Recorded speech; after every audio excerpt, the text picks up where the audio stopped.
Bonsoir à tous, enfin bonjour pour ceux qui écoutent le matin. Donc vous êtes bien sur le podcast Prends ton envol, pardon. Aujourd'hui je suis avec Terence Pellissière, Bonjour tout le monde. qui est entre guillemets une personne très très éclectique, qui a beaucoup de cordes à son arc. Et j'ai décidé de faire ce premier épisode avec lui parce que j'ai trouvé que c'était important. Et de parler d'un sujet qui nous passionne tous les deux depuis des années, qui est comment aider les gens à retrouver leur confiance en eux. Et donc justement, avec ce podcast, en fait, je voulais comment dire, qu'on puisse discuter de façon, comment dire, sans se prendre la tête, et vraiment d'aborder le sujet mais avec de la meilleure façon possible, donc à travers des exemples ou à travers nos vécus, que ce soit toi ou moi, et commencer en fait par là. C'est bien. Donc je t'invite à te présenter. Voilà. Je m'appelle Terence Pellissière, donc j'ai 41 ans. Je suis coach mental. Je préfère dire coach que préparateur, parce que préparateur, ça m'enferme dans le sport en fait. Même si aujourd'hui, 90% de mon activité c'est le football. Mais comme je reste ouvert à plein de choses, et notamment au monde professionnel et pas que au sport, je préfère me définir plutôt comme coach, même si ce terme est un fourre-tout. j'assume ça. Voilà, donc je suis un ancien sportif de haut niveau, aujourd'hui à la retraite depuis une dizaine d'années. J'étais plutôt dans les sports de combat à la base. J'ai fait plein de choses dans ma vie. J'ai eu la chance de beaucoup voyager aussi grâce au sport, notamment. Et puis, depuis 2 ans, j'ai été formé notamment à l'Olympique Lyonnais. J'interviens à l'académie en préparation mentale sur le fighting spirit, où je travaille sur des groupes de leaders, où je donne des cours encore de combat, etc. D'accord, ok. Donc, je vais parler pour la petite anecdote. Donc, on se connaît depuis un moment, mais par des années interposées. Et j'ai été amené à entrer en contact avec toi sur une problématique. Donc, à l'époque, moi, je cherchais justement à développer un business. Et en fait, un de mes amis qui te connaît très bien m'a donné ton contact. Donc, on se voyait, pas de souci, on se voyait comme on était avant. Et là, c'était totalement différent. Et ce qui m'a fait le déclic, c'est le jour où tu as fait un stage sur la confiance en soi. Hmm. Donc, sur ce jour-là, je me suis dit, bon, bah, pourquoi pas, je te connais, je veux voir ce que ça dit, et voilà. Et fait extraordinaire. Donc, j'ai passé une journée incroyable, où tu m'as torpillé à 10 heures du matin, devant tout le monde, en me disant, ouais, mais lui, en fait, il a du mental. Et justement, c'est ça qui m'a, comment dire, qui m'a vraiment, ça m'a vraiment choqué. Et je me suis dit, mais comment, toi que je te connais, comment dire, vraiment depuis peu, t'es arrivé à déceler ça vis-à-vis de moi. Et c'est cette question, en fait, moi, qui me taraude, c'est avec quoi ou comment, aujourd'hui, tu arrives justement à avoir cette expertise par rapport à ce que tu fais aujourd'hui. Déjà, la confiance en soi, c'est, je veux dire, quand même le gros de mon travail. On me sollicite énormément pour ça. On me sollicite pour beaucoup d'autres choses, mais beaucoup pour la confiance. Donc, c'est une de mes spécialités, entre guillemets. Après, comment j'arrive à déceler ça? Difficile pour moi de te donner mes secrets parce qu'on risquerait de me piquer mon job. Non, mais surtout, j'ai une grande capacité d'analyse depuis toujours. Et ce qui est intéressant, c'est que souvent, les gens, quand on a terminé un entretien, les personnes qui sont avec moi me disent j'ai beaucoup aimé notre conversation. Alors qu'en réalité, moi, j'ai pas parlé. D'accord. J'ai uniquement observé et écouté. Et quand je demande par exemple à une personne comment elle va, je lui demande vraiment comment elle va et je m'intéresse vraiment à ce qu'elle dit. Et en fait, je pense que c'est avec, en plus, toute cette nouvelle technologie qui est arrivée, etc. On n'a jamais été aussi connectés les uns les autres et en même temps, on n'a jamais été aussi éloignés. Et en fait, je m'intéresse tout simplement aux personnes qui sont en face de moi. Donc, j'observe tout, leur façon de se positionner, leur tenue vestimentaire. En plus, bah, je vous ai fait faire quelques petits exercices avant, donc forcément, ça me donne des indications sur les couleurs que vous utilisez, des feutres, par exemple, où je vous ai fait écrire. La place que vous prenez dans la salle aussi me donne des indications. Est-ce que vous êtes devant, derrière, sur ma gauche, sur ma droite, etc. Vous me donnez énormément d'indications. Comment vous vous comportez avec les autres. Donc je prends un petit quart d'heure au début où on offre le café, des viennoiseries. Ça peut paraître juste un petit moment comme ça de courtoisie. Alors qu'en réalité, je me mets en retrait, j'observe de loin et je me rends compte de beaucoup de choses. Tu nous donnes quand même un petit peu ta recette là. Un petit peu. Après, il y a un savoir-faire, il y a un ressenti en fait qui est limite inexplicable en fait. On apprend beaucoup de choses quand on fait, quand on a une telle formation en préparation mentale ou autre. J'ai fait de la psychothérapie brève, etc. J'ai fait plein de choses. On apprend énormément de choses, mais en réalité, je pense qu'en Thaïlande, ils disent 1000 moines, 1000 bouddhismes. Et je pense qu'en coaching, c'est exactement la même chose. 1000 coachs, 1000 coachings différents, en fait. D'accord. Et justement, tu parles justement des histoires au niveau de la Thaïlande. Est-ce que le fait de ton passé de champion du monde, on va dire, t'a beaucoup aidé justement à aimer cette façon de travailler au niveau du mental? Parce que, on va pas se mentir, quand tu fais du sport de combat, c'est pas forcément les muscles qui jouent, ça joue, oui, mais il y a une énorme partie mentale qu'il faut assimiler, qu'il faut apprendre, parce que quand ton adversaire est en combat, c'est celui qui prend l'ascendant psychologique qui gagne en général. En fait, dans les sports de combat, si le matchmaker a bien fait son job, c'est l'un des sports où c'est le plus équilibré. Les athlètes font le même poids normalement. Après, il y a des histoires de cutting, etc. Mais normalement, ils font le même poids. Techniquement, ça devrait être à peu près du même niveau. Les palmarès devraient être équivalents, si tout a bien été fait, encore une fois. Donc physiquement, on est prêts tous les deux. Techniquement, c'est un peu la même chose. Tactiquement, là, ça peut faire la différence. Et ensuite, arrive le mental, le quatrième pilier. Et sur ce genre de sport, ça peut clairement faire la différence. Et ça fait très souvent la différence. Quand on dit aux athlètes, il faut rentrer dans sa tête, etc. Dès la conférence de presse, dès la pesée, etc. C'est que vraiment, on peut gagner le combat à ce moment-là. Et forcément, aujourd'hui, je m'en sers dans les autres sports. Et c'est pour ça que je disais tout à l'heure, je donne des cours de boxe à l'Olympique Lyonnais, parce que justement, les sports de combat permettent de développer ce genre de facultés, permettent de booster sa combativité, etc. Mais surtout aussi de s'intéresser aux personnes qui sont en face. Et par exemple, je travaille avec les gardiens. Et ce qui est intéressant de se dire, c'est que le penalty est peut-être marqué ou raté avant même que le pied touche le ballon. D'accord. Voilà. Aujourd'hui, par exemple, si on prend le foot, on sait que Hugo Lloris est un grand capitaine, un grand champion. Et puis on a Mac Maignan qui arrive, et Mac Maignan est très très fort sur penalty. Est-ce que Mac Maignan saute plus loin? Est-ce qu'il est meilleur techniquement? Je sais pas.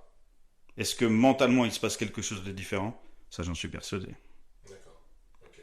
Et justement, le fait que tu fais aujourd'hui la préparation mentale et que tu essaies justement de décloisonner cette pratique et de l'emmener en fait sur d'autres domaines, que ce soit au niveau de l'entreprise ou au niveau des propres personnes, est-ce que justement tu retrouves à peu près les mêmes challenges ou c'est totalement différent selon le type de public que tu as? En fait, on a beaucoup de liens. Ce qui est intéressant, c'est que, en fait, il y a des années quand j'étais athlète, le monde du sport se professionnalisait. Alors, moins le foot, parce que le foot est pro quand même depuis longtemps. Sur le bassin lyonnais, on avait Jean-Michel Aulas qui était chef d'entreprise, donc le lien était clair. Mais il y a quand même eu des clubs aussi qui sont passés par là. Mais par exemple, on va prendre le rugby se professionnalisait et donc faisait appel à des chefs d'entreprise. Et les chefs d'entreprise leur expliquaient comment passer d'une association à une société. Ils n'étaient pas forcément armés pour ça. Et ce qui est intéressant, c'est qu'aujourd'hui, ça se retourne un petit peu, entre guillemets, et beaucoup d'entreprises font appel à des sportifs pour leur donner des conseils. Oui, c'est vrai. Ouais. C'est très intéressant, en fait.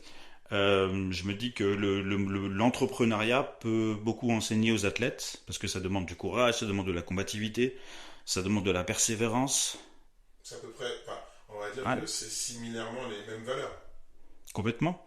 Quand on parle de résilience, aujourd'hui, pour créer une entreprise en France, il faut vraiment faire preuve de résilience. Donc, voilà, un chef d'entreprise peut clairement donner des conseils à un athlète.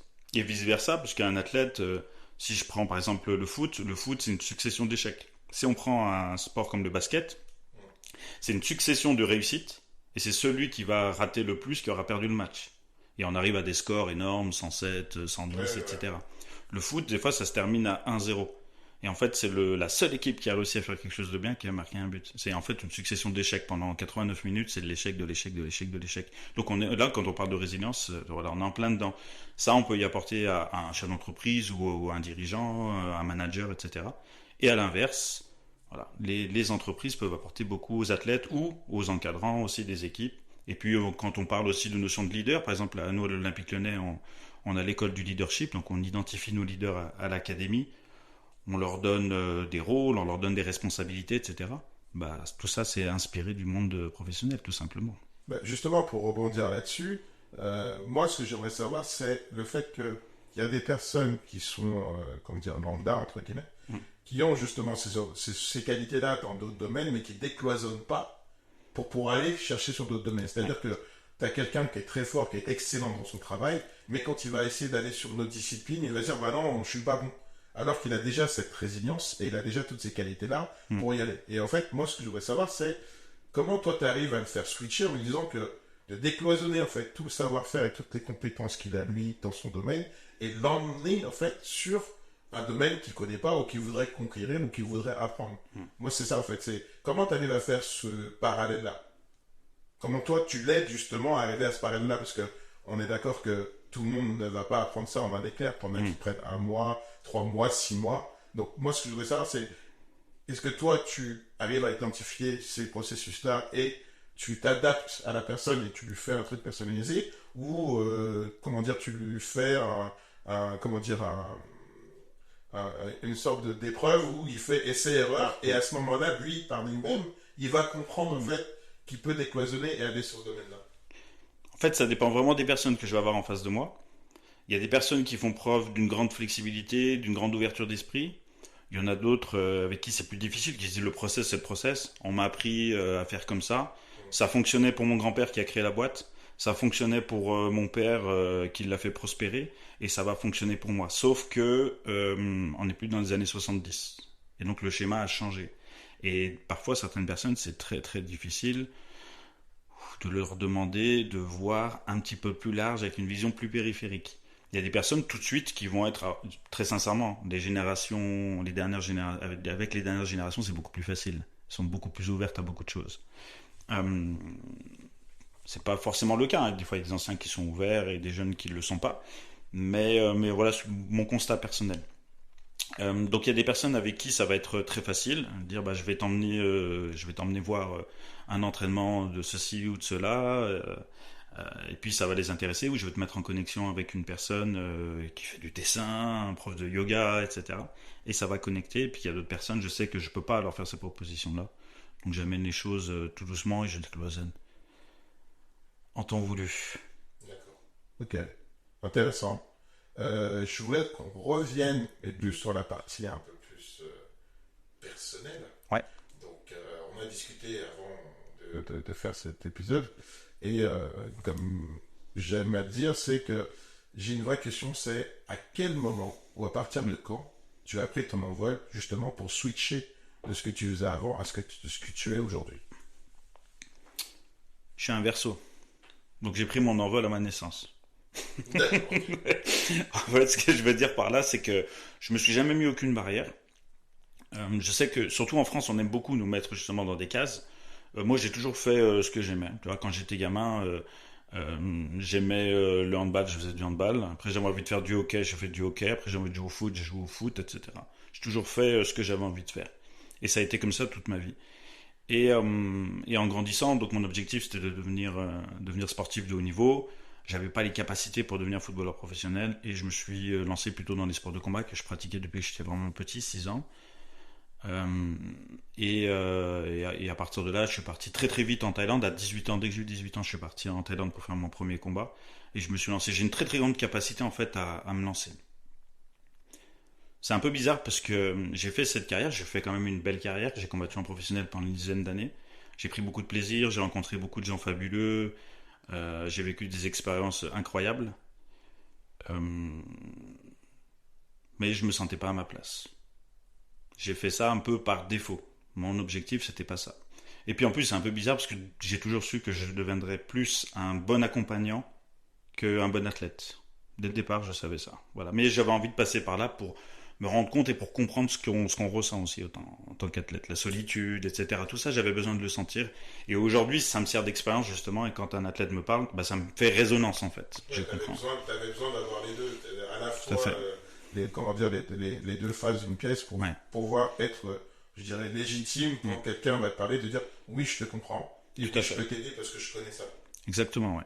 Ok. Exactement. Et en même temps, en parallèle, j'ai toujours entrepris. C'est-à-dire que quand je combattais les sports de combat, on ne gagne pas beaucoup d'argent. Donc à côté de ça, je bossais et en fait, j'ai monté des salles. Parfois qui ont planté, parfois qui ont fonctionné. J'ai monté une boîte de production qui a planté avec des associés. J'ai toujours en fait entrepris. Et puis, à un moment donné, donc j'avais une salle et je donnais des cours de MMA Bourgoin-Jallieu en Isère. Et je sentais que c'était plus ma vibe et j'avais vraiment envie de retourner au foot. Et donc pour pouvoir être plus indépendant financièrement, j'ai accédé à un job de formateur. Donc je suis devenu formateur grâce à Sébastien Gomez qui m'a fait devenir formateur référent chez Alliance Formation. Je me suis éclaté pendant 2 ans et c'est la seule fois de ma vie où j'ai été salarié en fait. D'accord. Voilà, seule et unique fois de ma vie où j'ai été salarié. C'était très important pour moi de l'être à ce moment-là. J'avais besoin de trouver enfin de la stabilité. J'ai beaucoup voyagé, etc. Là, j'avais besoin de me poser. J'ai changé de vie. Je me suis mis avec ma compagne Émilie, etc. Et j'avais besoin de me stabiliser. En fait, Sébastien m'a permis justement de me poser, ce qui m'a fait le plus grand bien. Et ensuite, au bout de 2 ans, j'ai repris mon envol justement. D'accord. Voilà. Et donc j'ai lancé mon activité de formateur indépendant, mais toujours en travaillant chez Alliance. Voilà, donc toujours dans la continuité. Donc je suis parti, j'ai quitté mon job de salarié pour devenir indépendant, toujours en travaillant dans la même boutique et d'autres, parce que je travaille avec plusieurs centres de formation. Mais c'est Alliance aussi qui m'a permis à ce moment-là de lancer mon activité. Ce qui est intéressant, puisqu'en fait, à ce moment-là, j'ouvre un cabinet conseil et je sais très bien que je vais embrayer, puisque d'ailleurs, je commence une formation notamment avec Nadi Deran, Samantha Dizazo et Jean-Yves Vaugier à l'Olympique Lyonnais pour devenir manager d'une cellule d'optimisation mentale. Donc je sais que je vais basculer, donc quand je crée mes statuts aussi, je fais de la formation, mais pas que de la formation comme je faisais à ce moment-là. Je savais déjà que j'allais faire pas que de la préparation mentale, mais du coaching, etc. Donc tu savais déjà, enfin non, tu t'avais déjà ton nom. Comment dire, tu t'es mis une ligne rouge, tu dis, Ouais. je mets ça au cas où, parce que je sais que ça va potentiellement arriver et que j'en aurai potentiellement besoin. Ouais. Donc t'as quand même anticipé en fait. Totalement. D'accord. Totalement. Je vais pas. Tout à l'heure, je parlais de flexibilité. Ouais. Je vais pas reprendre les termes du père Williams dans le film qui dit faut respecter le plan. Ouais. J'essaie de faire preuve de flexibilité, mais j'ai vraiment des objectifs à long terme. Je réajuste sans arrêt, mais j'ai des objectifs à long terme, à moyen terme et à court terme. Et je sais exactement où je veux aller. Et c'est très difficile pour moi de m'enfermer. D'ailleurs, quand j'ai fait la formation, par exemple en prépa mentale à l'Olympique Lyonnais, beaucoup de personnes qui participent à cette formation de stagiaires pensaient que mon objectif, c'était d'intégrer la cellule d'optimisation mentale de l'OL. D'accord. Ce qui n'était pas le cas, puisque aujourd'hui, je suis toujours indépendant. Donc aujourd'hui, je suis toujours entrepreneur. J'ai 2 sociétés, mon cabinet conseil et une boîte de production avec laquelle je produis Let's Go, la série. Mais on en parlera après. Mais je voulais toujours garder comme ça ma liberté, entre guillemets. J'ai des projets et je veux les mener à bien et je veux pas m'enfermer dans une case. D'accord, ok. Avant qu'on discute cette fameuse série, dont on parlera plus en détail après, moi ce que je voulais savoir c'est euh, comment tu vis le fait que tu as des gens qui te respectent, t'en as qui t'admirent, t'en as qui te prennent en exemple. Comment toi tu arrives comment tu vis ça? Parce que on va pas se mentir, on se connaît bien. Il y a beaucoup de gens qui sont, comment dire, très satisfaits du travail que tu fais. T'en as qui essayent de s'identifier à toi parce que quand même, tu amènes une certaine, un certain exemple dans ta réussite avec, comme tu dis, avec tes forces, tes faiblesses, tes échecs, tes réussites. Comment toi, tu le vis au quotidien? Ou comment toi, tu le ressens? Est-ce que ça glisse sur toi? Est-ce comment dire, donc tu te sens en gratitude de pouvoir, entre guillemets, faire ce que t'aimes? Moi, j'aimerais savoir vraiment ton ressenti par rapport à ça. Euh, Quand j'étais dans les sports de combat, je connaissais déjà ça, même décuplé presque. D'accord. Voilà, j'étais le coach qui les emmenait dans la cage ou sur le ring, et il y avait comme ça quelque chose de très très fort entre les athlètes et moi. Euh, voilà, on appelle ça un maître dans les sports de combat. J'étais trop jeune, je pense, pour prétendre à ce titre, mais c'est comme ça qu'on me voyait. Et à ce moment-là, il y avait une phrase de Kerry James qui tournait dans ma tête, dans une chanson où il dit à force de vous éclairer, je me suis consumé. Comme une bougie qui s'est consumée, quoi. Et c'était exactement ce que je ressentais. C'est-à-dire, je sentais que j'avais une grande responsabilité, et ça me pesait beaucoup, ça me prenait énormément d'énergie mentale et physique. Et j'ai fini limite en dépression, quoi. À ce moment-là, je commençais la psychothérapie brève en formation, ce qui tombait très très bien, puisque du coup, j'allais voir une psychothérapeute et j'ai réussi à me sortir de ça. Et en fait, il a fallu que je me sorte de ça. Et il fallait pas que je retombe dans le même schéma après, une fois que j'ai lancé la prépa mentale. Et donc aujourd'hui, je suis reconnaissant. J'accompagne les personnes qui ont envie d'être accompagnées. Je les remercie vraiment de me voir comme un mentor, voilà. Mais mais je prends du recul par rapport à ça, voilà. Et je me situe aussi un petit peu, pour garder aussi la tête froide, je me situe un petit peu sur une échelle. Moi-même, j'ai mes mentors, comme Nadine Deran par exemple, et je me dis qu'en fait, voilà, c'est une sorte de chaîne où moi j'ai mes mentors, je suis le mentor de certaines personnes, et peut-être qu'un jour ils seront les mentors d'autres personnes, etc. Et je vois ça un peu comme une passation, et ça m'enlève un petit peu du poids des épaules. Voilà. Ouais. Mais je sais que j'ai un grand pouvoir, j'ai un grand pouvoir sur les gens. Et par exemple, si on prend le king du coaching mental dans le monde, on va prendre Tony Robbins, son reportage sur Netflix, le titre c'est Je ne suis pas votre gourou. Oui, En c'est fait, vrai. déjà, le titre dit énormément de choses. Voilà. C'est qu'on peut, quelque part, on manipule un petit peu les gens. La question, c'est est-ce qu'on le fait positivement ou négativement? J'aime pas ce mot. La manipulation. Non, j'aime pas ce mot parce que Mm. pour moi, il est, comment dire, il est trop agressif. Ouais. Je préfère dire on influence les gens positivement. Ouais. Après, c'est mon avis. Je vais te prendre un exemple dans le sport pour imaginer ce que je viens de dire, parce que le mot est très très fort, mais tu sais très bien que je fais exprès d'employer des mots Oui, forts. oui. Et en fait, pourquoi j'emploie ce mot? Une anecdote, finale de Coupe du Monde, Argentine-Allemagne, euh, match très serré. Il y a Lionel Messi avec l'Argentine qui fait sa première finale mondiale. Tu sais que quand il y a Messi en face, c'est très très chaud, surtout à son prime. Et l'entraîneur allemand fait rentrer Götze, et il sait que Götze est en conflit avec Messi. Et Götze n'est pas, c'est un très bon joueur, hein, mais c'est pas une légende comme Messi, Ouais. Zidane et compagnie. Ok. Et en fait, il dit à Götze avant qu'il rentre, le sélectionneur lui dit, tu sais, moi je sais que t'es meilleur que Messi. Messi sait que t'es meilleur que lui. Sur la pelouse, tout le monde sait que t'es meilleur que lui. Maintenant, montre-le au monde entier. Götze rentre et il marque. Et l'Allemagne gagne la Coupe du Monde. Est-ce que tu penses que le sélectionneur y croyait une seconde? Je suis pas sûr. Il l'avoue. Il l'a avoué. Il l'avoue. Il Ok. l'avoue. Voilà. Ok. Donc, comme quoi, c'est qu'une question d'influence. Exactement. Non, mais c'est bien. Au moins, comment dire, on n'a pas de langue de bois sur ce qu'on dit. Mm. Et justement, ça permet aussi aux gens de vraiment comprendre quelle est la différence entre la manipulation et Ouais. l'influence. Et surtout, quelles sont les intentions. Est-ce qu'elles sont bienveillantes ou malveillantes? Ça aussi, c'est toujours pareil. Exactement. Vous pouvez avoir des gens dans votre entourage qui ont une influence positive sur vous et d'autres qui ont une influence négative, et pourtant, ils font partie de votre famille. Tout à fait. Et en même temps, je pense que les coachs ou les managers ou les chefs d'entreprise malveillants ne font pas long feu.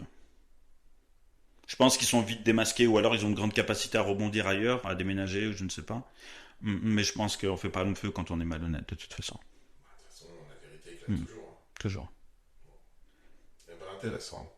Donc, maintenant, en parlant de l'avenir, donc j'ai cru comprendre que tu avais lancé une série sur une plateforme de streaming.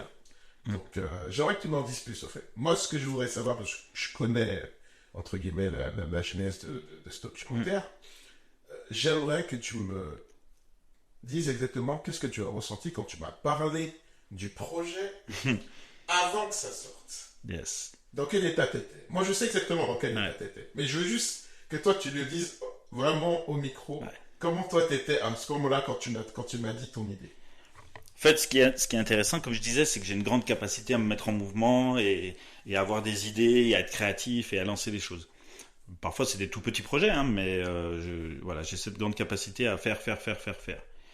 Et puis un jour, j'ai une idée de faire une série documentaire, d'accompagner un jeune et de mettre en lumière l'athlète, mais aussi forcément la préparation mentale. Et je me dis, si on le fait bien, quoi. Et quand je pose le truc sur papier, parfois je me dis, quand je vais en parler à Émilie, elle va me dire si c'est bien ou c'est pas bien.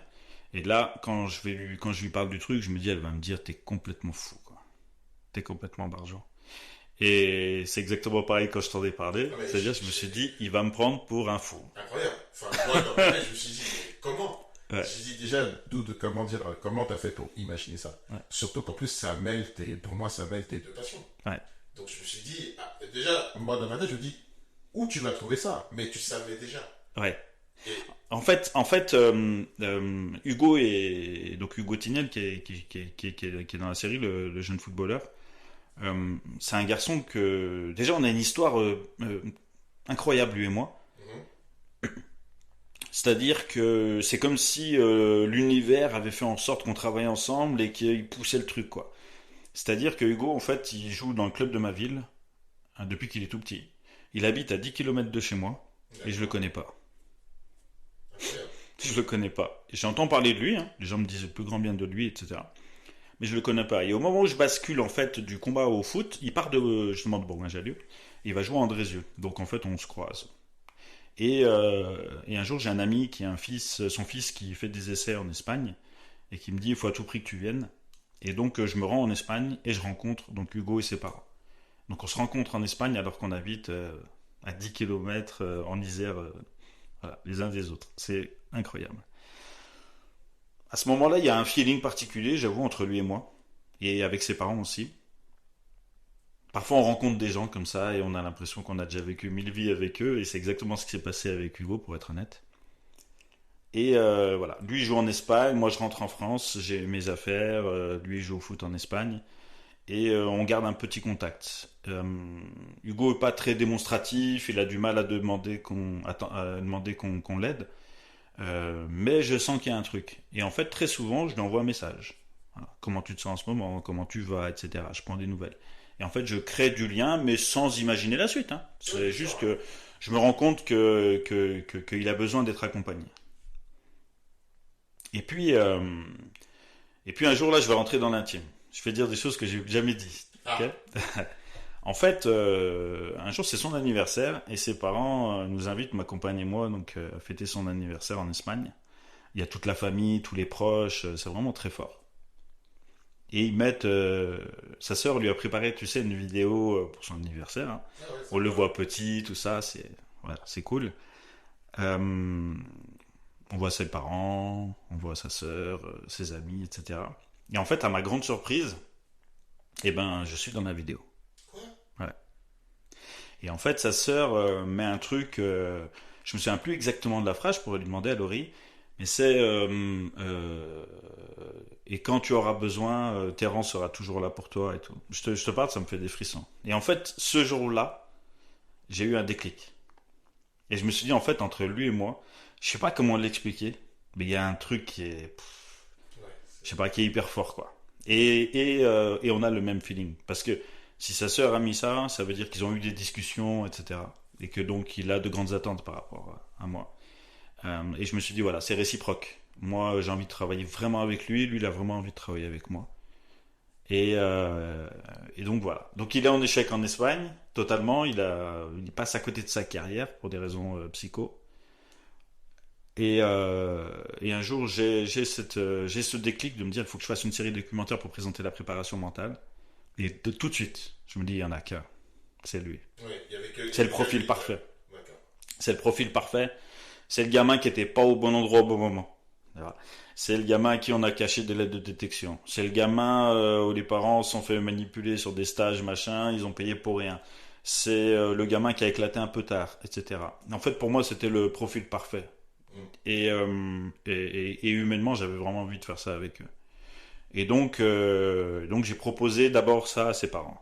Ses parents, la première chose qu'ils me disent, c'est nous, on est chaud pour y aller, mais Hugo, c'est même pas la peine d'y penser. Jamais de la vie, il voudra passer devant une caméra. Et donc, Je lui demande à Hugo, et Hugo est super emballé. Il me dit, allez, go, on y va. Très sincèrement, je pensais pas. Je pensais qu'il allait être un peu trop timide et tout. Et en fait, il est super emballé. Et puis, il crève l'écran. C'est un truc de dingue. un bastelier, il faut bien Ah, que les mais gens, il crève l'écran, ce gamin. C'est un truc de dingue. Et voilà, moi, je l'ai su. Voilà, je le savais avant qu'on le fasse. J'avais vraiment visualisé le truc. Après, la question, c'est comment on présente la préparation mentale. Parce que tout à l'heure, j'ai parlé des 4 piliers. On a Marvin qui fait la technique et la technique et la tactique au niveau foot. On a Nino Kazak qui fait la préparation physique. Et ces trucs-là sont faciles à montrer. C'est dynamique, c'est punchy. Et voilà. La préparation mentale, c'est qu'est-ce qu'on montre. Parce qu'on est très très vite dans l'intime. oui, c'est vrai. On est proche de la psychothérapie brève un peu en préparation mentale. Donc on va montrer des choses sur le terrain avec des outils qui sont faciles à montrer. Vraiment action, situation, etc. Maintenant au cabinet, qu'est-ce qu'on filme, qu'est-ce qu'on montre. C'était ça le plus grand défi. Et j'en ai parlé avec mes pairs, avec des confrères. Mes confrères me disaient, waouh, comment tu vas pouvoir sortir ça. Et je pense qu'on a trouvé le bon dosage. Je Un pense. peu comme Panerlis, quoi. T'as trouvé la potion magique justement pour montrer ce qu'est vraiment la préparation mentale, parce que je trouve que c'est comment dire, un outil incroyable et que je dirais pas que tout le monde devrait en faire, mais au moins, on devrait au moins s'y intéresser. Parce que ça t'apporte des clés, ça t'apporte des changements. Moi-même, j'en ai eu, moi-même, j'en ai fait. Ouais. Donc, pour moi, c'est comme une panoplie complète que tu peux utiliser. C'est comme ta boîte à outils. Ouais. Donc, voilà. Ouais, c'est clair. Et puis, tu vois, justement, il y a quelque chose qui m'anime en plus. C'est-à-dire, euh, j'ai jamais fait, comment dire, j'ai jamais œuvré pour une grande cause. Ouais, comme tout le monde, j'ai des combats, je Oui. m'intéresse à des choses, mais j'ai l'impression de pas avoir fait avancer certaines choses, tu vois. Et là, par rapport à la préparation mentale, l'objectif, bien sûr, de tous les prépas de France, même du monde, c'est d'arriver à faire en sorte que dans tous les staffs, il y ait un préparateur mental. Aujourd'hui, on a des kinés, des prépas physiques, médecins, athlétiseurs, etc. et pas de préparateur mental. Ça rend intimidant parce que ça a été, tu vas me contredire, mais ça a été mis sous le tapis. C'était tabou, clairement. C'était avouer qu'un athlète a un problème, c'est peut-être qu'il est moins bankable, difficile à transférer, parce que les clubs peuvent prendre peur en disant ouais, mais c'est un problème psycho, attends. Ouais, peut-être qu'il va, ouais, on va perdre beaucoup d'argent si on le prend, c'est ça la vérité, hein, il sera pas optimal, etc. Et donc, quand je fais la série, je me dis aussi, je ferai peut-être partie de ça, tu vois, et que peut-être, à ma petite échelle, peut-être que ça peut faire avancer les choses et qu'il y a certains clubs qui vont se dire, ah ouais, ça pourrait être bien d'avoir un gars mais constamment dans le staff. Et là, voilà, ce serait mission accomplie pour moi. Et pourquoi pas œuvrer justement pour faire une sorte de fédération des coachs mentaux. C'est une idée, pourquoi pas. C'est intéressant, je connais des personnes qui seraient à même de monter ce genre de choses. Pour moi, c'est difficile. Encore une fois, j'ai besoin de liberté et j'ai pas envie de m'engager dans des choses comme ça. Oui, tu veux pas t'enfermer encore une fois Non. dans une case, tu veux Ouais. avoir, comment dire, ton libre arbitre par rapport à ce que tu souhaites faire. Non, c'est très intéressant. C'est très intéressant. Donc, on est d'accord que la série, elle est sortie. Elle est sortie pour l'instant que dans les pays anglophones, D'accord. donc sur Prime Video, Angleterre, États-Unis, et ça arrive en France très très bientôt. Bon, après, tout dépend quand est-ce qu'on diffusera ce podcast. Mais il se peut qu'il sera peut-être déjà diffusé. Ouais. Ça, on n'en sait pas encore. Ok, ok. Bon, je pense qu'on a fait un tour assez global. Par rapport, je dirais, parce qu'on te connaît vraiment un peu plus, est-ce que sur un volet plus, comment dire, professionnel, vu que on a animé ensemble des conférences, Ouais. est-ce que tu souhaites continuer à développer ce genre de partie de façon différente, ou le fait que tu aies fait la série et que ça t'a amené sur d'autres visions, est-ce que tu as envie de développer un concept ou vraiment d'améliorer en fait ce que tu as déjà? En fait, j'ai du mal à me retrouver dans des cases. Et la pire chose pour moi, c'est de faire toujours la même chose. C'est la pire, pire, pire des choses. Je pourrais pas être entre guillemets manutentionnaire par exemple et faire toujours le même geste. Tu vois, ce serait impossible pour moi mentalement. Et j'ai besoin comme ça de mouvements, de changements constants. Bon, t'as bien compris que j'ai des troubles de l'attention en plus, etc. Donc forcément j'ai besoin de changements sans arrêt. Et donc, j'adore la préparation mentale, mais c'est aussi pour ça que mon objectif, c'est pas d'intégrer moi personnellement un staff en fait, en réalité, parce que je me vois pas faire que ça. J'aime faire des conférences, j'aime faire des séminaires, j'adore faire des séminaires, vraiment. C'est là, je m'éclate, c'est un truc de fou. Mais par contre, je ferais pas ça tous les jours. Les conférences, j'adore ça, j'adore les conférences participatives surtout, hein, où Ouais. les gens peuvent, voilà, moi j'aime bien les petits groupes entre guillemets, les petites salles. Je fais aussi les grandes, mais j'aime bien les petites où on peut échanger. Mais pareil, je ferais pas ça tous les jours. Donc ce qui est intéressant pour moi, c'est dans la même semaine d'avoir séminaire, conférence, préparation mentale, coaching d'entrepreneurs, etc. Et je veux rien délaisser, je veux rien mettre de côté, parce que en fait pour moi c'est vital même. J'en ai vraiment, vraiment, vraiment besoin. Et pour être honnête, ce qui me rapporterait le plus financièrement, ce serait de faire que du séminaire. Mais je m'enferme pas là-dedans. Je reste ouvert à beaucoup, beaucoup de choses. Ok. Voilà. Et puis là, je suis en train de mettre une équipe en place aussi, dont tu fais partie. Et je suis en train de mettre une équipe en place avec des personnes fabuleuses. J'ai des personnes autour de moi qui ont mes associés, par exemple, qui ont des capacités incroyables. Et donc, j'en parlerai en tout voulu. Mais on va créer une sorte d'accompagnement, pack sérénité aussi pour des athlètes, voilà, pour des entrepreneurs, etc. Avec des pardon. Des, des outils? Non, non, non, je perds un mot tout simple, hein, je suis désolé. Non. C'est les troubles de l'attention, c'est ça. Mais des compétences différentes, tout simplement. Voilà, des compétences totalement différentes. Et puis proposer un maximum de choses et d'accompagnement et justement être capable de faire preuve de flexibilité.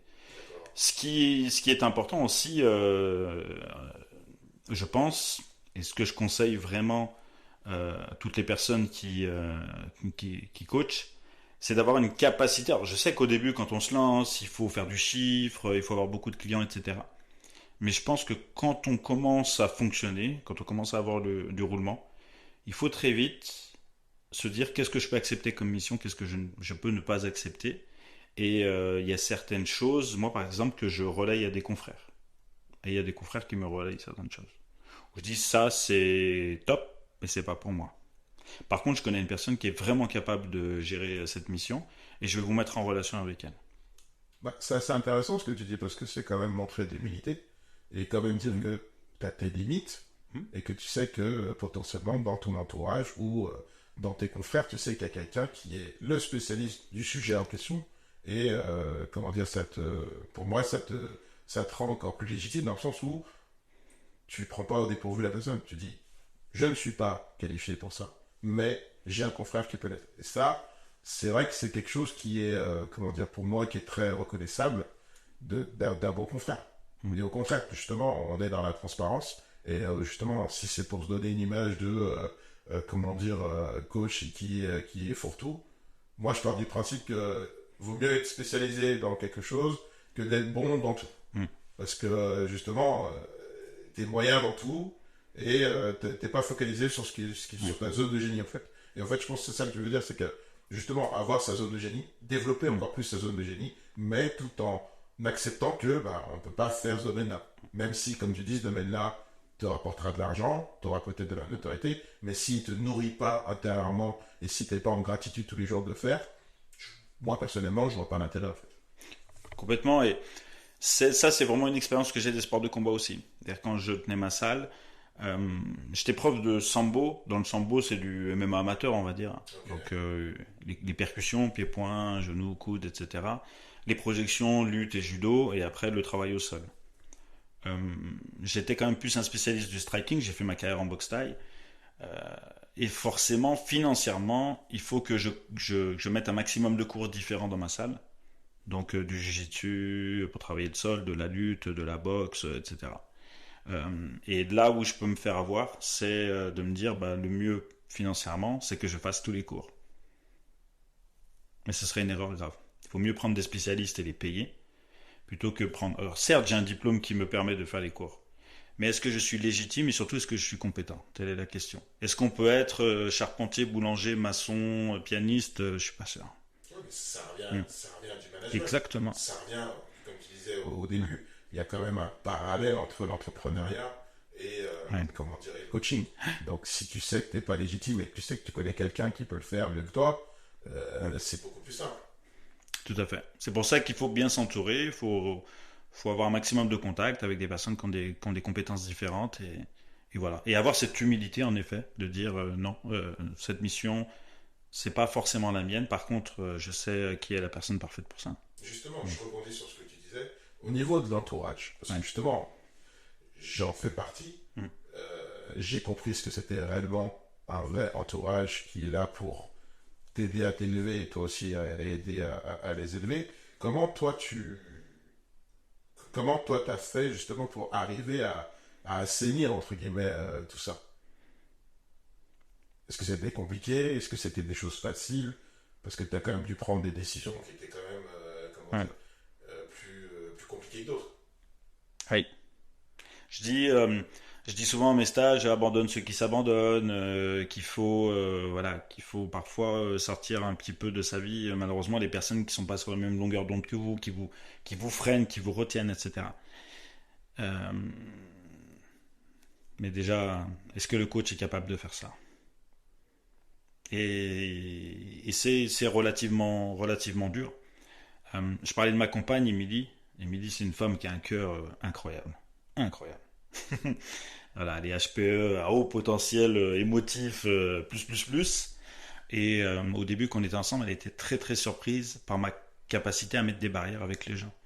C'est-à-dire de même, voilà, on se fait la bise, on se tutoie, on se côtoie, on fait des trucs ensemble. Mais là, stop, la barrière, elle est là.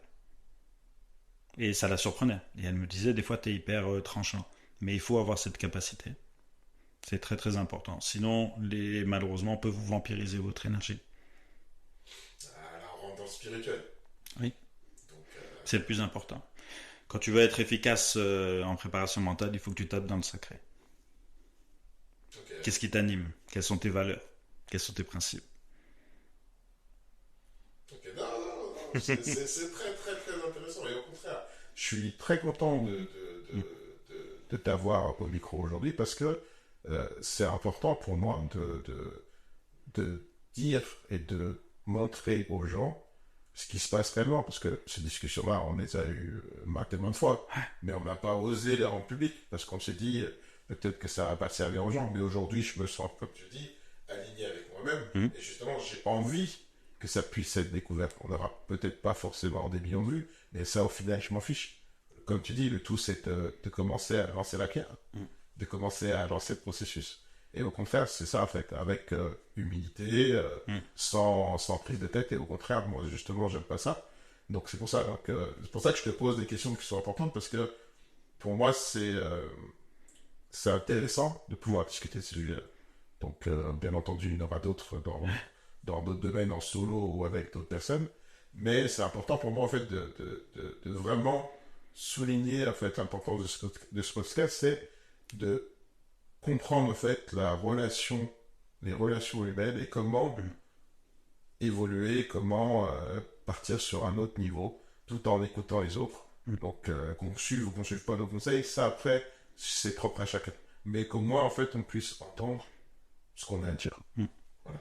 Et tu sais, Nadi Deran, il dit souvent, les personnes qui sont présentes sont les bonnes personnes. Et en fait, je pense que les personnes qui vont écouter ce podcast sont les bonnes personnes qui doivent entendre ça. Peu importe en effet, le nombre. Moi, ce qui me touche, mais vraiment très très fort, c'est quand j'ai des personnes qui m'écrivent et qui me disent, tu sais, il y a 15 ans, tu m'as dit cette phrase-là. Et je la répète à mes enfants, etc., parce que ça a eu un impact sur moi qui est considérable. Et il y a des personnes, je sais que je les ai beaucoup influencées, et il y en a d'autres, je ne sais pas du tout. Et des fois, elles me retrouvent sur les réseaux sociaux et elles m'envoient un message, et en fait, moi, je me souviens même pas de l'anecdote. Et je me dis, waouh, j'ai eu les bons mots. Et ça, c'est super important. Et je me répète constamment tous les matins que je dois être la personne que j'aurais aimé connaître quand j'étais petit. Et, et quand une personne me dit, voilà, une seule, pas 100, pas 1000, une. Ouais. Quand une me dit, j'ai lu un de tes bouquins, ou j'ai lu cette phrase, elle a résonné en moi, ou un jour on s'est croisés, tu m'as juste dit, tu m'as juste mis en mouvement ou tu as fait quelque chose. Et ça a créé quelque chose en moi, et regarde aujourd'hui ce que j'ai accompli, etc. C'est- le retour est incroyable. Incroyable. Ok. Je sais même pas comment décrire ce que je ressens, c'est merveilleux. C'est mission accomplie, quoi. Ouais, bah oui, bah, ça c'est logique, c'est logique. Ouais. Bon, bah, c'est bien alors. Bon, bah on va finir avec le mot de ta fin. Qu'est-ce que tu... tes réseaux, de toute façon, je te mettrai en description. Yes. Donc, sur la série ou ton propre compte. Mm.